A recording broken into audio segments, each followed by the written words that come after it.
அப்போ எங்கே போகிறீங்க?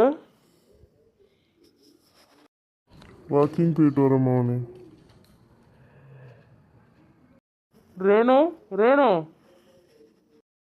மாமா மாமா ஏங்க மாமா எங்க பாத்தீங்களா? வாக்கிங் போகிறேன்னு போனார். இதெல்லாம் நல்லா இல்ல. நான் போடுற காஃபி நல்லா இல்லைன்னு தெருமுனையில போய் காஃபி குடிச்சிட்டு வராரு. சொல்லி வைங்க. எங்கே போய் முடிய போகுதோ? அப்பா, நீங்கள் அவள் போடுற காஃபி நல்லா இல்லை, நான் தெருமணிக்கு போய் காஃபி குடிக்க போனீங்க. இதெல்லாம் நல்லா இல்லைப்பா. அதை தாண்டா நானும் சொல்கிறேன். உன் பொண்டாட்டி போடுற காஃபி நல்லா இல்லை. ஐயோ, அவர் வந்துட்டாரா? நான் சொன்னதெல்லாம் சொல்லி வச்சிருக்கீங்களா?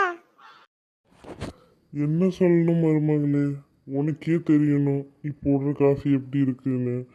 நீ நல்லா காஃபி போடுற வரைக்கும் நான் தெருமுனையில் தான் காஃபி குடிப்பேன். ஏங்க இதெல்லாம் நல்லாவே இல்லை.